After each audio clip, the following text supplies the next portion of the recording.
تو اسماعیل علیہ السلام نے کہا کہ ابا جان، اللہ تعالیٰ آپ کو جو حکم دے رہا ہے اس کو ضرور پورا کیجئے، آپ انشاءاللہ مجھے ثابت قدم پائیں گے۔ چنانچہ حضرت ابراہیم علیہ السلام نے اپنے بیٹے اسماعیل علیہ السلام کو ذبح کرنے کے لیے لے کر چلے گئے اور جنگل میں لے جا کر ان کو الٹا لٹایا اور اپنی آنکھوں پر پٹی باندھ لی کہ کہیں بیٹے کی محبت اللہ کے حکم کو پورا کرنے سے نہ روکے، اور گلے پر چھری چلانے لگے۔ اسی وقت آواز آئی کہ اے ابراہیم، تو نے ہمارے حکم کو سچا کر دکھایا۔ اور جب ابراہیم علیہ السلام نے آنکھوں سے پٹی کھولی تو حضرت اسماعیل علیہ السلام کے بجائے ایک دمبا ذبح کیا ہوا پڑا تھا۔ اسی واقعے کی یاد میں ہر مسلمان آج بھی قربانی کرتا ہے۔ حضرت ابراہیم علیہ السلام اور حضرت اسماعیل علیہ السلام کی زندگی سے ہم کو بہت سبق ملتے ہیں۔ ابراہیم علیہ السلام نے ہم کو سکھایا کہ اللہ کی رضا کے لیے ماں باپ کو چھوڑا جا سکتا ہے، اپنے ملک اور برادری کو خیر بات کہا جا سکتا ہے، اپنے بچے اور بیوی کو جنگل میں بے سر و سامان چھوڑ کر ان سے بھی پیٹ پھیری جا سکتی ہے۔ اللہ تعالیٰ اگر کسی مسلمان کا امتحان لیتے ہیں اور اس میں وہ کامیاب ہو جاتا ہے تو اللہ تعالیٰ اس کو پھر اور زیادہ نعمتیں دیتے ہیں۔ جب حضرت اسماعیل علیہ السلام جوان ہوئے تو ابراہیم علیہ السلام اور اسماعیل علیہ السلام نے مل کر خانہ کعبہ کو دوبارہ تعمیر کرنا شروع کیا، اور جب ابراہیم علیہ السلام نے اللہ تعالیٰ سے دعا کی کہ اے میرے رب، اس شہر کو لوگوں کے لیے امن کی جگہ بنا دے، مجھے اور میری اولاد کو بتوں کی پوجا سے بچائے رکھ، اے ہمارے رب، میں نے اپنی اولاد کو میدان میں جہاں کھیتی نہیں ہوتی تھی تیرے عزت والے گھر کی خاطر آباد کیا ہے، تاکہ اے میرے رب یہ نماز پڑھے، تو لوگوں کے دلوں کو ایسا کر دے کہ ان کی طرف جھکے رہیں اور ان کو میوے دے کہ تیرا شکر ادا کریں۔ اے پروردگار، جو بات ہم چھپاتے ہیں اور ظاہر کرتے ہیں تو ان سب کو جانتا ہے، اور خدا سے زمین و آسمان میں کوئی چیز چھپی ہوئی نہیں ہے۔ اور میرے رب، تو مجھ کو توفیق دے کہ میں تیری نماز پڑھتا رہوں اور میری اولاد بھی نماز پڑھتی رہے۔ اے میرے رب، میری دعا قبول فرما۔ اے میرے رب، حساب کتاب یعنی قیامت کے دن کو مجھ کو اور میرے ماں باپ کو اور مومنوں کو بخش دے۔ یہ وہی خانہ کعبہ ہے جہاں ساری دنیا سے لاکھوں مسلمان ہر سال حج کرنے آتے ہیں، اور جس کی طرف منہ کر کے ہم سب مسلمان پانچوں وقت کی نماز ادا کرتے ہیں۔ حضرت ابراہیم علیہ السلام کے زمانے میں ہی ایک دوسری بستی میں اللہ سبحانہ و تعالیٰ نے حضرت لوط علیہ السلام کو اپنا پیغمبر بنا کر بھیجا۔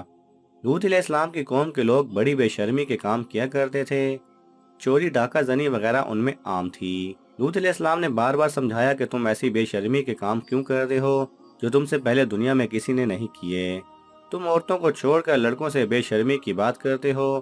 ان کی قوم والوں کو اور کوئی جواب نہیں آیا تو کہنے لگے کہ لوط اور اس کے گھر والوں کو اپنے گاؤں سے نکال دو، یہ بہت پاک بنتے ہیں۔ لوط علیہ السلام نے پھر سمجھایا کہ دیکھو، جو کچھ میں کہتا ہوں تمہاری ہی بھلائی کے لیے کہتا ہوں، میں تم سے یہ نہیں کہتا کہ جو کچھ میں تم کو نصیحت کرتا ہوں اس کے بدلے میں مجھ کو کوئی پیسہ یا مزدوری دو، بلکہ اس کا بدلہ تو مجھ کو اللہ تعالیٰ دے دیں گے۔ لوط علیہ السلام کی نصیحت کا ان پر کوئی اثر نہ ہوا اور کہنے لگے کہ جس عذاب سے تو ہم کو ڈراتا ہے، اگر تو سچا ہے تو ایک دن اس عذاب کو ہم پر لے آ۔ پھر کیا ہوا؟ آخر خدا کا غضب جوش میں آ گیا۔ اللہ نے فرشتوں کو خوبصورت لڑکوں کی شکل میں حضرت لوط علیہ السلام کے مکان پر بھیجا۔ لوط علیہ السلام نے جب لڑکوں کو دیکھا تو بہت غمگین ہوئے کہ یہ لڑکے میرے پاس مہمان آئے ہیں اور میری قوم کے لوگ ان کو پریشان کریں گے۔ کہنے لگے کہ آج کا دن میری مشکل کا دن ہے۔ لوط علیہ السلام کی قوم کے لوگوں نے خوبصورت لڑکوں کو ان کے گھر پر دیکھا تو دوڑتے ہوئے آئے، کیونکہ یہ لوگ پہلے سے ہی برے کام کرتے تھے۔ لوط علیہ السلام نے ان سے کہا کہ اے میری قوم، خدا سے ڈرو اور میرے مہمانوں کے بارے میں میری عزت خراب نہ کرو، تم میری لڑکیوں سے شادی کر لو، کیا تم میں کوئی بھی بھلا مانس نہیں؟ وہ بولے کہ تم کو معلوم ہے کہ تمہاری بیٹیوں کی ہم کو ضرورت نہیں، جو کچھ ہم چاہتے ہیں وہ تم کو معلوم ہے۔ لوط علیہ السلام نے کہا کہ کاش مجھ میں تمہارے مقابلے کی طاقت ہوتی یا میں کسی مضبوط قلعے میں ہوتا۔ فرشتے جو خوبصورت لڑکوں کی شکل میں آئے تھے، انہوں نے لوط علیہ السلام کو اتنا غمگین دیکھا تو کہا، اے لوط، ہم تمہارے رب کی طرف سے بھیجے ہوئے فرشتے ہیں، یہ لوگ آپ تک ہرگز نہیں پہنچ سکتے، آپ رات کے اندھیرے میں اپنے گھر والوں کو لے کر اسی بستی سے چل دیں، اور کوئی شخص پیچھے مڑ کر نہ دیکھے مگر اپنی بیوی کو چھوڑ دینا، کیونکہ وہ کافر ہے، اور جو آفت اس بستی پر آنے والی ہے وہ اس پر بھی پڑے گی، اس بستی پر صبح کے قریب اللہ کا عذاب ہوگا۔ لوط علیہ السلام خدا کے حکم کے مطابق اپنی بیوی کو چھوڑ کر بقیہ اپنے گھر والوں کو لے کر رات کو اس بستی سے چل نکلے۔ صبح کے قریب اللہ سبحانہ و تعالیٰ کا عذاب آیا اور اس بستی پر پتھر اور کنکریوں کی بارش شروع ہوئی۔ پھر اس بستی کو اٹھا کر الٹا پٹخ دیا گیا اور اسے نیچے اوپر کر دیا گیا، اور وہ بستی جس کے لوگ لڑکوں سے بے شرمی کی باتیں کرتے تھے اور لوط علیہ السلام کے منع کرنے سے نہیں مانتے تھے، سب فنا ہو گئے۔ یہ تو تھی ان کی دنیا میں خرابی، اور دوزخ کا عذاب جو ملنا ہے وہ الگ ہے۔ خدا تعالی ہم سب کو ایسی بے شرمی کی باتوں سے محفوظ رکھے کہ جس کی وجہ سے اس قدر سخت عذاب آیا کہ زمین کو بلند کر کے الٹ پلٹ کر دیا گیا۔ ناظرین گرامی، حضرت ابراہیم علیہ السلام کے بعد بات شروع ہوتی ہے یوسف علیہ السلام کی۔ حضرت یوسف علیہ السلام حضرت یعقوب علیہ السلام کے چھوٹے بیٹے تھے، اور یعقوب علیہ السلام حضرت ابراہیم علیہ السلام کے پوتے تھے۔ اس طرح یوسف علیہ السلام حضرت ابراہیم علیہ السلام کے پر پوتے تھے۔ یعقوب علیہ السلام کے 12 بیٹے تھے، اور یوسف علیہ السلام سب سے چھوٹے بیٹے تھے۔ آپ بہت ہی خوبصورت اور باپ کو بہت چاہنے والے تھے۔ یوسف علیہ السلام نے ایک خواب میں دیکھا کہ 11 ستارے اور چاند سورج مجھے سجدہ کر رہے ہیں۔ انہوں نے یہ خواب اپنے باپ کو بتایا۔ باپ نے یوسف علیہ السلام کو منع کر دیا کہ یہ خواب اپنے سوتیلے بھائیوں کو نہ بتائیں۔ یوسف علیہ السلام کے سوتیلے بھائیوں نے مل کر مشورہ کیا کہ ہمارے ابا جان یوسف علیہ السلام کو بہت چاہتے ہیں اور ہم کو اتنا نہیں چاہتے، اس لیے یوسف علیہ السلام کو جان سے مار دیا جائے۔ لیکن ان میں سے ایک نے کہا کہ جان سے مت مارو، بلکہ یوسف علیہ السلام کو ایسے کنویں میں پھینک دو جس میں پانی نہ ہو۔ سب نے مل کر یہ بات طے کر لی۔ یہ سب بھائی اپنے باپ کے پاس آئے اور کہا کہ آپ یوسف علیہ السلام کو ہمارے ساتھ کھیلنے کے لیے بھیج دیں۔ ان کے باپ یعقوب علیہ السلام نے کہا کہ مجھے ڈر ہے کہ کہیں تم کھیل میں لگ جاؤ اور کوئی بھیڑیا جنگل میں اس کو کھا جائے۔ بھائیوں نے کہا کہ ہم ایک طاقتور جماعت ہیں، ایسا کیسے ہو سکتا ہے؟ آخر باپ نے یوسف علیہ السلام کو بھائیوں کے ساتھ بھیج دیا۔ بھائیوں نے ان کو ساتھ لے جا کر ایک اندھیرے کنویں میں پھینک دیا، اور رات کو روتے ہوئے گھر واپس آئے اور کہا کہ ابا جان، ہم آپس میں دوڑ لگا رہے تھے اور یوسف علیہ السلام ہمارے سامان کے پاس بیٹھا تھا کہ ایک بھیڑیا آیا اور اس کو کھا گیا۔ ثبوت کے لیے ایک کرتا خون لگا کر باپ کو دکھایا۔ بوڑھا باپ کیا کرتا، صبر کیا، خاموش ہو گئے، لیکن بیٹے کے جدائی میں روتے رہے۔ جس کنویں میں یوسف علیہ السلام کو پھینکا تھا اس کے قریب ہی ایک قافلہ آیا، اور انہوں نے پانی نکالنے کے لیے ڈول کنویں میں ڈالا۔ دیکھا کہ ایک خوبصورت لڑکا کنویں میں ہے، ان کو باہر نکال لیا، اور جب قافلہ مصر پہنچا تو وہاں پر مصر کے بادشاہ نے ان قافلے والوں کو تھوڑی قیمت دے کر خرید لیا، اور اپنی بیوی زلیخا سے کہا کہ اس کو پالو، ہو سکتا ہے کہ ہم اس کو اپنا بیٹا بنا لیں۔ حضرت یوسف علیہ السلام جوان ہو گئے، ان کی خوبصورتی، وجاہت اور عقل مندی بڑھ گئی۔ زلیخا عزیز مصر کی بیوی ان پر فریختہ ہو گئیں اور ان کو ان کے نفس کی جانب سے پھسلانے لگیں۔ ایک روز اس نے کمرے کے سارے دروازے بند کر دیے۔ یوسف علیہ السلام نے یہ حالت دیکھی تو خدا سے پناہ مانگی اور دروازے کی طرف بھاگے۔ زلیخا نے پیچھے سے آپ کی قمیض پکڑ لی، جس سے قمیض پھٹ گئی۔ اس وقت عزیز مصر یعنی زلیخا کا شوہر بھی دروازے پر آ گیا۔ زلیخا نے الٹا الزام یوسف علیہ السلام پر لگایا اور اپنے خاوند سے کہا کہ یہ شخص تیری بیوی کی بے آبروئی کرنا چاہتا تھا، جس کی سزا اس کو ملنی چاہیے۔ یوسف علیہ السلام نے کہا کہ میں بے گناہ ہوں، بلکہ یہ عورت مجھ کو پھسلانے کی کوشش کر رہی تھی، مگر خدا نے مجھ کو اس سے بچا لیا۔ آخر یہ معاملہ قاضی کے پاس پیش ہوا۔ قاضی نے یوسف علیہ السلام سے صفائی کے لیے گواہ طلب کیے۔ یوسف علیہ السلام نے عزیز مصر کے خاندان کے ایک معصوم اور ننھے بچے کی طرف اشارہ کیا کہ یہ اس وقت موجود تھا، یہ سچی گواہی دے گا۔ ننھے بچے نے کہا کہ اگر قمیض آگے سے پھٹی ہوئی ہے تو یوسف مجرم ہے، اور اگر قمیض پیچھے سے پھٹی ہوئی ہے تو یوسف سچے ہیں اور زلیخا جھوٹی ہے۔ جب یوسف علیہ السلام کا کرتا دیکھا گیا تو وہ پیچھے سے پھٹا تھا۔ عزیز مصر نے یوسف علیہ السلام سے کہا کہ اس بات کو جانے دو، اور زلیخا سے کہا کہ تم معافی مانگ، حقیقت میں تو ہی قصور بار ہے۔ اس واقعے کی خبر سارے مصر میں پھیل گئی اور عورتیں آپس میں باتیں کرنے لگیں کہ زلیخا اپنے غلام کو چاہتی ہیں۔ جب زلیخا کو اس کا علم ہوا تو اسے اپنی بدنامی کا خیال آیا۔ اس نے ترکیب سوچی، وہ یہ کہ اس نے مصر کی عورتوں کو دعوت کی، وہ سب کے ہاتھوں میں ایک ایک چھری اور ایک ایک پھل دے دیا، اور اسی وقت یوسف علیہ السلام کو وہاں سے لے کر آئی۔ عورتوں نے جب یوسف علیہ السلام کے حسن و جمال اور خوبصورتی کو دیکھا تو وہ سب اپنے ہوش میں نہ رہیں، اور چھریوں سے بجائے پھلوں کے اپنے ہاتھوں کو کاٹ لیا، اور کہنے لگیں واقعی یہ کوئی انسان نہیں فرشتہ ہے۔ زلیخا نے ان عورتوں سے کہا کہ یہ وہی شخص ہے کہ جس کے لیے تم مجھے ملامت کرتی ہو، میں حقیقت میں اس کو چاہتی ہوں، اگر اس نے میری محبت کو ٹھکرا دیا تو میں اس کو قید کرا دوں گی۔ حضرت یوسف علیہ السلام کو جب اس کا علم ہوا تو انہوں نے اللہ تعالیٰ سے دعا کی کہ اے اللہ، تو ہی مجھ کو بچا سکتا ہے، اگر میں ان عورتوں کے فریب میں آ گیا تو میں جاہلوں میں سے ہو جاؤں گا، اس سے یہ بہتر ہے کہ مجھے قید خانہ میں ڈال دیا جائے۔ اللہ تعالیٰ نے یوسف علیہ السلام کی دعا قبول کی اور وہ جیل میں ڈال دیے گئے۔ یوسف علیہ السلام سے پہلے جیل میں 2 قیدی اور بھی تھے، ایک شاہی باورچی اور دوسرا بادشاہ کو شراب پلانے والا ساقی۔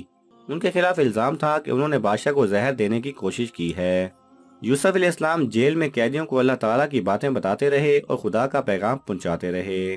ایک دن یہ دونوں قیدی یوسف علیہ السلام کے پاس آئے اور انہوں نے کہا کہ ہم نے ایک عجیب خواب دیکھا ہے۔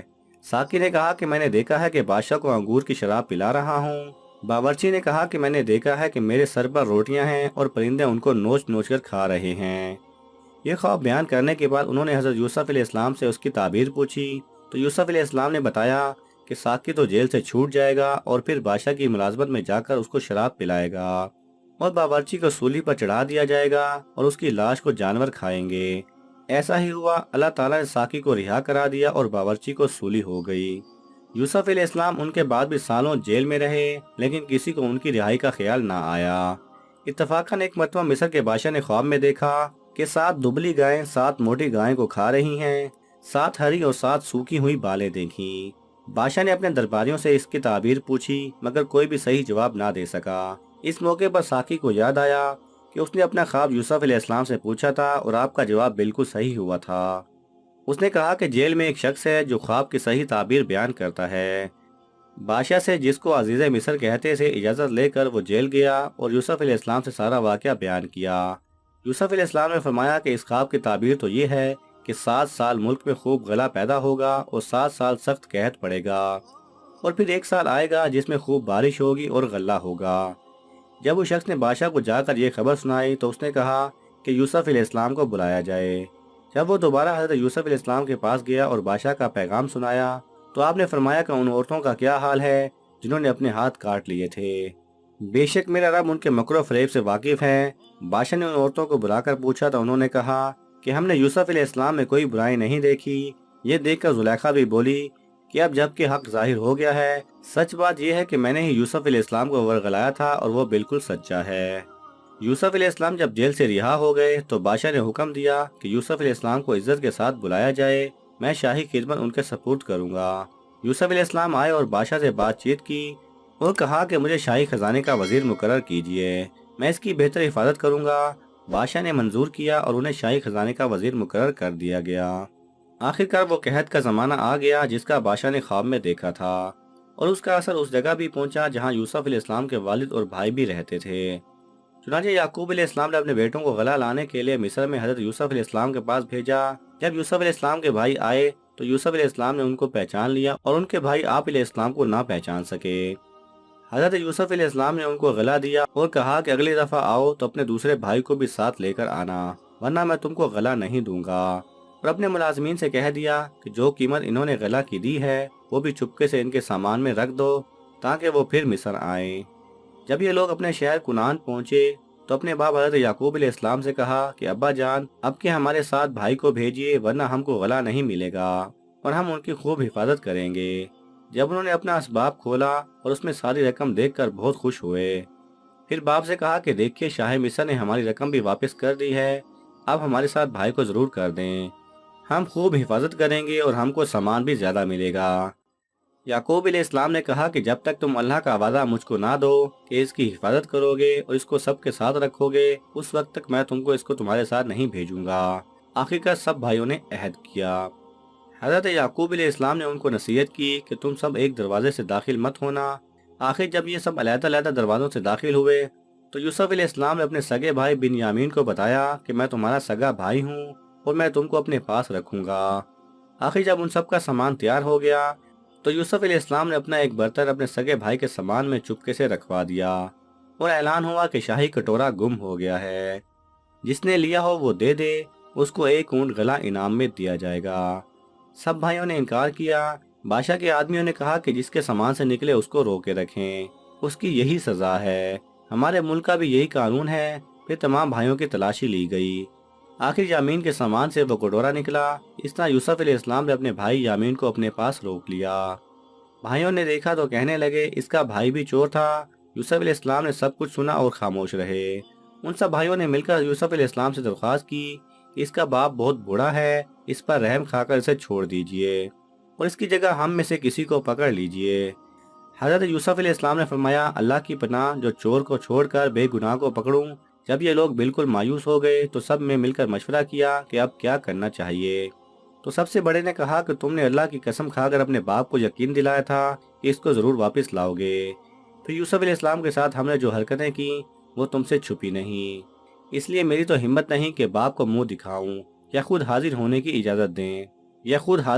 اجازت دیں یا اللہ کوئی دوسری صورت پیدا کر دے۔ تم لوگ جاؤ اور جو کچھ ہوا ٹھیک ٹھیک اپنے باپ سے بیان کر دو۔ اگر وہ اپنی تسلی کرنا چاہیں تو اس گاؤں کے لوگوں سے پوچھ لیں کہ جہاں ہم ٹھہرے تھے اس قافلہ سے معلوم کر لیں جس کے ساتھ ہم آئے تھے۔ اس مشورے کے بعد یہ لوگ گھر پہنچے اور والد صاحب کو تمام قصہ سنایا۔ انہوں نے سنتے ہی فرمایا کہ تمہارے دلوں نے یہ بات گھڑ لی ہے، بہرحال صبر اچھا ہے، امید ہے کہ اللہ ہم سب کو ایک جگہ جمع کر دے گا، وہی خوب جانتا ہے کہ کیا ہو رہا ہے۔ اور یعقوب علیہ السلام نے اپنے دوسرے بیٹوں سے رخ موڑ لیا۔ یوسف علیہ السلام کے غم سے ان کی آنکھیں سفید ہو گئی تھیں۔ یوسف علیہ السلام کے بھائیوں نے کہا، ابا جان آپ تو یوسف کو یاد کرتے ہوئے گھل جائیں گے اور جان دے دیں گے۔ انہوں نے فرمایا کہ میں اپنی شکایت تو اللہ سے کرتا ہوں اور میں ایسی باتیں جانتا ہوں جس کی تمہیں خبر نہیں۔ جاؤ یوسف اور اس کے بھائی کو تلاش کرو، وہ مصر میں ہی کہیں نہ کہیں مل جائیں گے۔ اللہ کی رحمت سے نا امید ہونے کی کوئی وجہ نہیں۔ ناظرین گرامی، یہاں اس سیریز کے دوسرے پارٹ کا اختتام ہوتا ہے۔ اگلا حصہ حضرت یوسف علیہ السلام اور ان کے بھائیوں کے دلچسپ ملاقات سے شروع ہوگا۔ تو انشاءاللہ ملتے ہیں اس سیریز کے اگلے حصے میں۔ اللہ حافظ۔